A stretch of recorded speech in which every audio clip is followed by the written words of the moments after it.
Ya estamos de regreso. Hace un par de semanas se dio a conocer que la Fiscalía de Perú inició una investigación en contra de la presidenta Dina Boluarte a causa de más de 12 relojes de lujo que la presidenta ha usado en diversas ocasiones, incluso antes de que iniciara funciones como presidenta, ya que esos relojes no figuran en sus declaraciones patrimoniales, además de que esta investigación también tiene por objeto varios miles de dólares cuyo origen no ha aclarado la presidenta Boluarte. Y para platicar de este tema desde Perú tenemos en la línea telefónica al abogado y analista político Antonio Castillo. ¿Qué tal, Antonio? Buenos días, gracias por acompañarnos.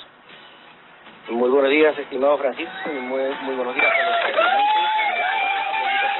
Gracias a ti, como siempre, Antonio, por acompañarnos. Platícanos, Antonio, ¿qué autoridad inicia investigación contra la presidenta Boluarte y cuál es la finalidad? Gracias.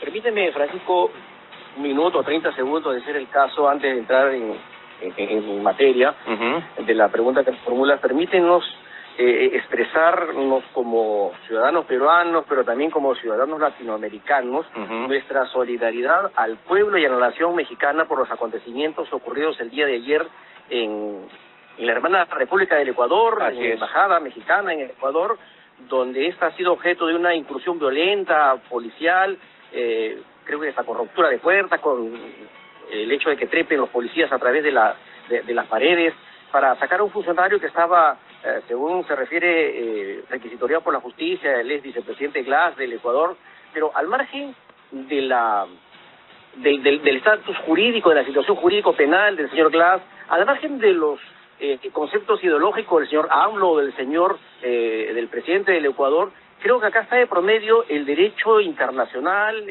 el derecho de inviolabilidad de las embajadas, que es un derecho prácticamente universal para todos los pueblos civilizados del mundo, consagrados en la Constitución de Viena del año 1961, y si eso se dio en México, puede suceder en Perú, puede suceder de repente en Brasil, en Colombia, en Alemania, en cualquier país democrático o civilizado, y eso es inadmisible, eso es un pésimo precedente, y creemos que lo menos que podemos hacer es solidarizarnos con el pueblo mexicano, porque la embajada mexicana en Ecuador representa al pueblo mexicano, a la nación mexicana, no al gobierno del señor AMLO, sino a la nación mexicana, y eso es lo que se preserva y lo que se respeta en las convenciones internacionales de protección diplomática, donde hasta la valija, las cosas, los enseres son objeto de protección, con mayor razón el inmueble, con mayor razón las personas, y acá se ha dejado al representante diplomático de México en Ecuador de manera física, se le ha empujado, se le ha atropellado, se le ha golpeado, se le ha agredido. Están las imágenes que son una vergüenza internacional, y eso creo que lo menos que amerita es una expresión de solidaridad,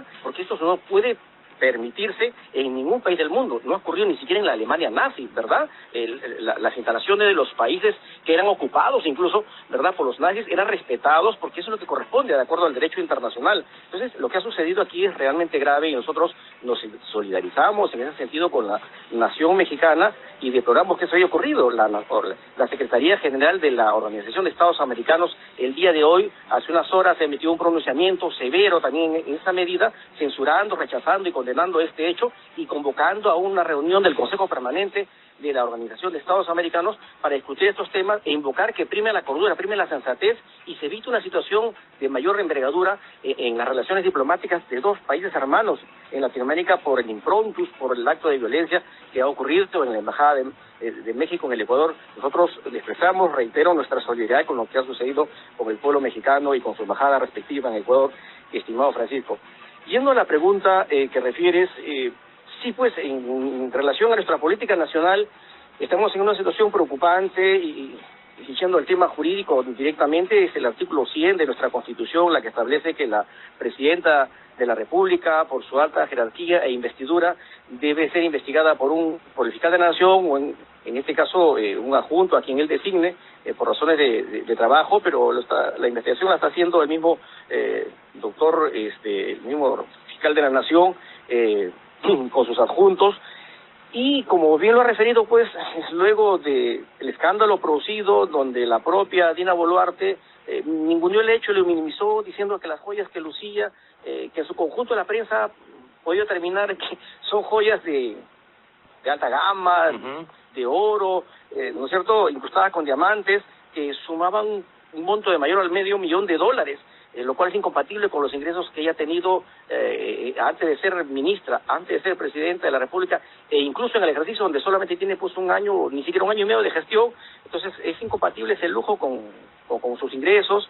Entonces ella optó por decir que eran joyas de antaño, que las había comprado con sus ahorros, cuando se ha evidenciado que eso no era cierto, porque eran joyas actuales, ¿verdad?, de fabricación moderna, del año 2023, optó por guardar silencio, ¿no?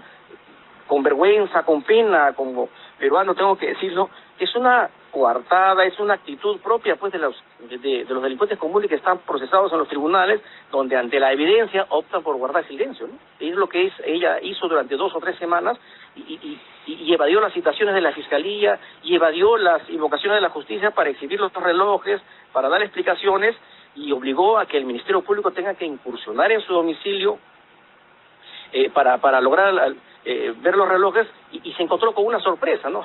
Que había otros relojes de otra marca y de otro tipo de menor calidad, lo cual corrobora la versión que se filtró a la prensa en días previos de que la presidenta habría enviado a sus asesores a conseguir relojes similares, ¿no?, para lucirlos y cambiarlos por los originales, pero se escapó una factura, un certificado de garantía de un reloj auténtico, y es el que permitió determinar que ese reloj, que sería parte de uno de los otros que ella posee, ese reloj se lo habría regalado el presidente regional de la región de Ayacucho, el señor Wilfredo Oscorima, y que ha permitido empezar a desenmadejar esta trama, que evidentemente es la punta del iceberg, ¿verdad?, de eventuales actos de corrupción, porque no solo se le ha encontrado a la señora relojes, se le ha podido detectar que usa relojes de alta gama, joyas de alta gama, sino que también se le ha detectado cerca de 1 millón de soles en sus cuentas que no habían aparecido al inicio, que gracias a una información de la Unidad de Inteligencia Financiera se ha podido determinar, y tampoco ha podido dar explicaciones satisfactorias. Entonces, es un conjunto de indicios que todo apunta a que aquí estamos ante acto de corrupción, y más aún el señor Oscorima, a quien ella el día de ayer ha salido en un mensaje a la Nación a decir que ya no son joyas de antaño, sino que se las prestó el señor Oscorima, ¿verdad? Una cosa que es realmente risible, una explicación risible, que es su amigo, que es su hermano, que es su huayqui, un poco más le faltó decir al estilo mexicano que es su cuate, ¿no? Entonces, lo cual no soporta pues un razonamiento lógico, ¿no es cierto? No se percibe razón fundamentada en eso. Y este señor no es pues un santo, es un señor que ha tenido un proceso judicial por peculado, por corrupción años anteriores, ha estado prófugo de la justicia, ¿verdad? Y se determinó también que en los meses previos, en las semanas previas, la señora le ha transferido el presupuesto más de 100 millones de soles, cerca de 160 millones de soles para ser más exactos, y a la vez ha recibido un préstamo, dice, de su parte de un reloj, ¿no? Y un préstamo extraño donde le transfiere hasta la factura, la caja y todo lo demás, y dice que es un préstamo por unos días y que ya lo devolvió y que su error fue haber admitido el préstamo, lo cual, dicho sea de paso, ha sido negado por el mismo Wilfredo Oscorima unos días antes y por su propio abogado, donde refieren que ni siquiera en calidad de préstamo. Es decir, estamos ante un culebrón, ante una casi telenovela, pero que tratándose de una presidenta de la República, para los peruanos esto es motivo de burla y de vergüenza. Entonces, el Ministerio Público, el señor fiscal de la Nación, va a tener que hurgar fino, porque acá estamos ante una situación de alguien que definitivamente no solo tiene indicios de corrupción, sino también de que está obstruyendo a la administración de justicia, de que está mintiendo, de que está entrampando, de que está incurriendo en falsedades para despistar a la autoridad, y esto es realmente grave, y todo augura que la señora Dina Boluarte va a terminar muy mal. Claro, Antonio, entendemos la situación, es una noticia que causó pues mucho escándalo a nivel Latinoamérica. Aquí en México nos enteramos de la situación, y de alguna manera es bueno que las autoridades peruanas tomen cartas en este asunto y que se investigue a la presidenta Boluarte. No es impedimento que, siendo la presidenta de Perú, no tenga que rendir cuentas, al contrario, es la primera persona representante de tu país que debe rendir cuentas y que debe dar muestras de honestidad y de eficacia en su gobierno. Así que vamos a ver en qué termina esta investigación. Ahorita, como lo comentas, son justificaciones, son explicaciones inverosímiles que obviamente carecen de fundamento, pero lo importante es que la investigación llegue a su fin y que tenga que terminar como tenga que terminar. Por otro lado, Antonio, agradezco muchísimo tus muestras de solidaridad. Efectivamente, nuestra embajada en Ecuador sufrió prácticamente un atentado, un acto violento por parte de del gobierno de Ecuador a causa de unos pronunciamientos previos del presidente López Obrador que, como bien lo comentas, aunque tiene afinidad ideológica con el expresidente Glass, no es motivo, sin embargo, de que se viole el derecho internacional y de que se falte al respeto a la soberanía de una nación, porque en este caso, al atacar a la Embajada de México, se ataca también la soberanía mexicana. Eso es algo imperdonable, eso es algo que no debería tener lugar. Sin embargo, las cosas se dieron así. Igual que ocurrió en tu país, también rompimos relaciones. Ahora necesitamos ver qué va a pasar en el futuro y restablecer relaciones diplomáticas tanto con Ecuador como Perú. Por otro lado, quiero preguntarte, Antonio, hasta este momento, ¿cuáles han sido los efectos políticos de este nuevo escándalo en tu país? Mira, el efecto político es realmente devastador. El efecto político y el efecto moral y el efecto institucional es realmente desolador, estimado Francisco, porque quien está envuelto en un escándalo de esta magnitud no es pues un funcionario de medio pelo, no es un congresista más de los que a veces nos tienen acostumbrados aquí, o un ministro, sino es la Presidenta de la República. Y fíjate que incluso hasta de ser cierto lo que ella dice, que se prestó los relojes para lucir, para representar bien al Perú, fíjate lo que está diciendo, ¿no? O sea, ella necesita prestarse relojes de alta gama para representar bien al Perú. O sea, en su mente prima la vanidad, prima el exhibicionismo, prima el ego, prima, ¿verdad?, lo ostentoso, lo ornamental, y no está preocupada por los problemas centrales del país, en el mejor de los casos. Supongamos que le creemos, ¿verdad? O sea, esto es grave. Pero no solo eso, sino que la población, el hombre más común y corriente, pues se ríe de esto. Y si el hombre y el ser humano más común se ríe de esto, significa que se está riendo de la Presidenta de la República. Se está riendo de la primera magistratura del Estado peruano. Significa que se ríe del Estado peruano. Significa que acá, por lo tanto, estamos en una situación donde hay toda una cefalía institucional porque no hay liderazgo. Porque la Presidenta de la República es el hazmerreír de la nación. En un país donde estamos en una crisis ya económica, una recesión, hiperinflación, un decrecimiento, ¿verdad?, económico en los últimos tiempos, donde se ha contraído seriamente la inversión, donde el poco empleo que hay escasea, donde el 70% de la economía es informal, donde solo el 30% tiene trabajo, donde hay un déficit fiscal del 3% en promedio, que eso significa 10.000 millones de soles en el presupuesto de la República, en un país donde la presión tributaria fluctúa entre el 3 al 15%, cuando en la región es un 20 a 25%, y en los países de la OCDE es un promedio de 30 a 35%, es decir, nuestra situación económica, tributaria, financiera es paupérrima, que la ciudadanía se ría de la Presidenta de la República, porque esta en efecto da risa y da pena, es desolador, porque no hay credibilidad, no hay confianza. La democracia es confianza. El inversionista va a poner su dinero, sus millones, cuando sienta confianza, pero si no lo siente, entonces no hay inversión, no hay trabajo, no hay empleo, no hay recaudación tributaria y por consiguiente tampoco hay inversión pública, tampoco hay pues dinero para más policías, para más médicos, para más profesores. O sea, es una cosa realmente devastadora lo que está sucediendo. Entonces, es un impacto realmente preocupante si tenemos en cuenta que acá el primer problema es el de la seguridad ciudadana, donde se entiende que la llamada a combatir esto es la autoridad. Y la autoridad está pues por los suelos, donde, ojo, la policía y el Ministerio Público han incursionado a su domicilio con vasos porque ella evadía la acción de la justicia de exhibir los relojes que se le estaba pidiendo. Y entonces el delincuente común y corriente, si siente que la policía se va tras los pasos de la Presidenta de la República y entra a su domicilio con vasos, también puede sentir pues que él es parte de todo eso, es uno más, y por lo tanto acá no hay quien le pueda combatirlo, ¿verdad? O sea, todos son iguales, esa es la percepción, ¿verdad? Y acá tenemos, ojo, aquí hay a 2 o 3 kilómetros del centro del poder de Lima, el distrito de San Martín de Porres, el distrito de San Juan de Lurigancho, donde hasta ha fracasado un plan de emergencia, un estado de emergencia con las Fuerzas Armadas en las calles, y han seguido matando, robando y extorsionando. Así está el Perú. Hemos contado de unos kilómetros más allá, en un hermoso distrito pueblerino que se llama Puente Piedra, donde en un fin de semana, en un día, 7 muertos por extorsión, por sicariato. O sea, grave, ¿verdad? Entonces, y no hay liderazgo, no hay presidente, y la Presidenta está haciendo una coartada que es la raíz del Perú y del mundo entero. Entonces, el escándalo acá y el impacto es realmente funesto. Claro, Antonio, tienes razón, y es un comentario muy acertado de tu parte. En el mejor de los casos, si la Presidenta Boluarte dice que pidió prestados los relojes, Es un afán, como dices, de ostentación en un país que está tratando de progresar. Creo que no es la manera de, como ella dice, de liderar a una nación, de darle presencia a una nación. Yo creo que la mejor manera de darle presencia a la nación es resolver los problemas de fondo que sufre Perú, es darle legitimación a su gobierno, y creo que eso sería mejor que dar muestras de ostentación inútil que de ninguna manera van a beneficiar a tu país. Y como lo comentas, pues únicamente ha generado pues risa, comentarios despectivos en relación a este asunto, lo cual obviamente pues no conviene en nada a tu país. Y en base a este escándalo, Antonio, y otros más que hemos platicado en otras emisiones, quiero preguntarte, ¿cuál es el futuro del gobierno peruano? Muy buena pregunta, estimado Francisco. Y permíteme que me sonría también con pena, no con gracia, sino con pena.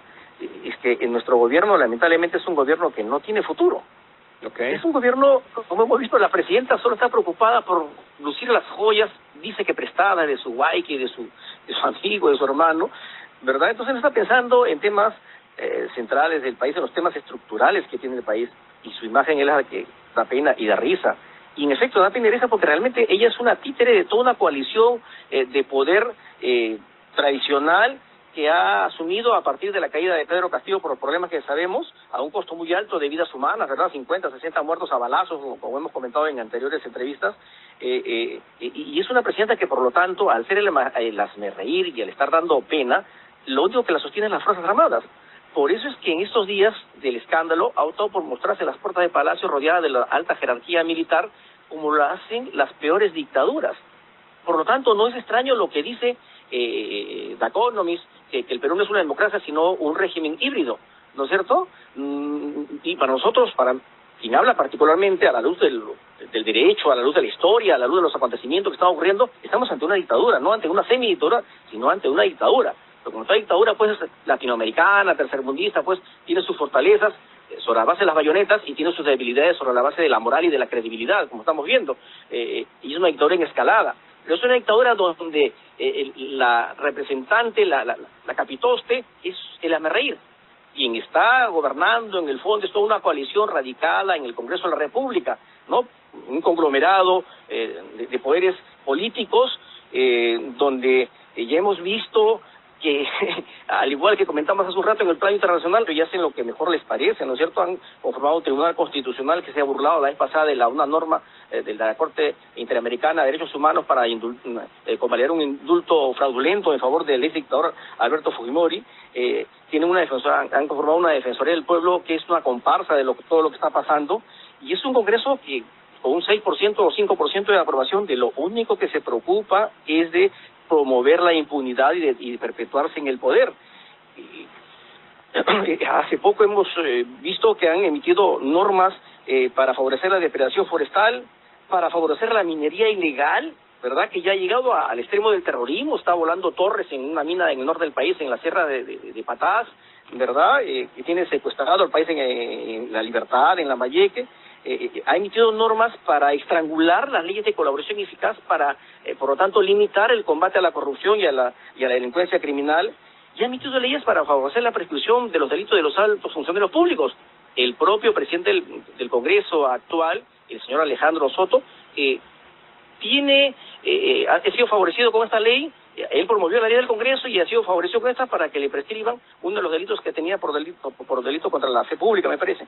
Entonces, es un Congreso que está apuntando solo a lograr impunidad para ellos y para su gente, ¿no? Hace poco lograron librar de la imputación por organización criminal a Luciana León, una de las hijas de los más grandes líderes del partido aprista, por ejemplo, al señor, no recuerdo, un congresista que también está procesado por los delitos de organización criminal con los guachiturros de Tumán, una organización delictiva del norte del país, y así por el señor Becerril, ya recordé. Entonces, ese es el escenario que tenemos, un gobierno que es el hazmerreír, o un Congreso que es toda una dictadura congresal por donde quiera que se le vea, donde solo le interesa la corrupción. Entonces, solo les interesa ahora, el objetivo inmediato es capturar el Jurado Nacional de Elecciones para implementar todo un diseño electoral que les permita mantenerse en el poder en el año 2026. De manera de que futuro complicado, Yo creo que acá la ciudadanía va a tener que tomar esto en serio, si no lo ha hecho hasta ahora, y ver la manera de que este gobierno tenga que rendir cuentas más pronto que tarde, porque el país no puede seguir así. Estamos yendo a estar como el Ecuador, donde no se respeta a nadie, donde la delincuencia es la que manda en las calles, como acá de alguna manera ellos lo está haciendo, ¿sí? Estamos camino a Ecuador, Dios no quiera, puede parecer risible, extraño, fantástico, pero estamos también camino de repente a ser como Haití, donde un jefe de una banda criminal es la que manda en lo que se podría llamar el Estado fallido de Haití. Entonces, lo que puede parecer a veces extraño, con los años se va corroborando, cuando no se le da la importancia del caso.